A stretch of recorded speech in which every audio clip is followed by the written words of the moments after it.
తెలంగాణ వ్యవసాయ కార్మిక సంఘం ఆధ్వర్యంలో సోమవారం మెదక్ జిల్లాలోని కొల్చార మండలంలోని పొతంశెట్టిపల్లి, వెంకటాపూర్, కొంగోర్తో పాటు వివిధ గ్రామాల్లో ఉపాధి హామీ పథకం పని ప్రదేశాలను సందర్శించి కూలీలతో సమావేశం నిర్వహించారు. ఈ సందర్భంగా సిఐటి జిల్లా కోశాధికారి నరసమ్మ మాట్లాడుతూ, ఉపాధి హామీ పథకంలో పనిచేస్తున్న కూలీలకు అమలు చేస్తున్న 2 సార్లు ఫోటో క్యాప్చర్ విధానం వలన కూలీలు తీవ్ర ఇబ్బందులు పడుతున్నారన్నారు. ఫోటో రాకపోవడం వలన కొంతమంది కూలీలు పోర డబ్బాలను వెంట తెచ్చుకోవాల్సిన దుస్థితి ఏర్పడుతుందన్నారు. గ్రామాల్లో పని ప్రదేశాల్లో టెంట్, వాటర్, మెడికల్ కిట్ సౌకర్యం లేదని అన్నారు. పనిచేస్తున్నప్పటికీ వేతనాలు పెండింగ్ లో ఉన్నాయన్నారు. ఎండలో పనిచేస్తున్న కూలీలకు చేతులకు బొబ్బలు వస్తున్నాయన్నారు. ప్రతి వారం కూలీలకు డబ్బులు రాకపోవడం వలన తీవ్ర ఇబ్బందులు పడుతున్నారన్నారు. ఓఆర్ఎస్ ప్యాకెట్లు అందుబాటులో ఉంచాలని చట్టంలో ఉన్నా ఎందుకు అమలు చేయడం లేదని ప్రశ్నించారు.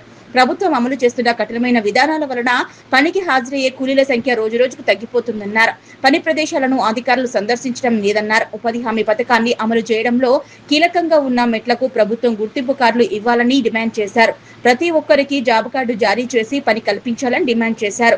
గడ్డపార, గంపలు, పొరలు ఉచితంగా పంపిణీ చేయాలని డిమాండ్ చేశారు. దూర ప్రాంతం వెళ్లి పనిచేస్తే రవాణా ఛార్జీలు చెల్లించాలని చట్టంలో ఉందని అన్నారు. పాత పద్ధతిలోని కొనసాగించాలని డిమాండ్ చేశారు. పని ప్రదేశాల్లో మౌలిక సౌకర్యాల కల్పన కోసం ప్రభుత్వం నిధులు విడుదల చేసిన గ్రామాల్లో సౌకర్యాలు ఎందుకు కల్పించడం లేదని ప్రశ్నించారు. ఉపాధి హామీ పథకాన్ని కాపాడుకోవాల్సిన బాధ్యత కూలీలపై ఉందన్నారు.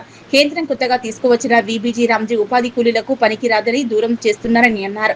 దీన్ని రద్దు చేసే వరకు పోరాటం చేస్తామన్నారు. ఉపాధి హామీ పథకంలో వస్తున్న సమస్యలు పరిష్కారం చేయాలని, బకాయి వేతనాలు చెల్లించాలని, 2 సార్లు ఫోటో క్యాప్చర్ విధానాన్ని రద్దు చేయాలని, పని ప్రదేశంలో టెంట్, వాటర్, ఓఆర్ఎస్ ప్యాకెట్లు పంపిణీ చేయాలన్నారు. జూన్ 2వ తేదీన కొల్చారం ఎంపీడీఓ కార్యాలయం ముందు ధర్నా నిర్వహిస్తామని తెలిపారు. ఈ కార్యక్రమంలో దాసు, వివిధ గ్రామాల ఉపాధి హామీ కూలీలు పాల్గొన్నారు.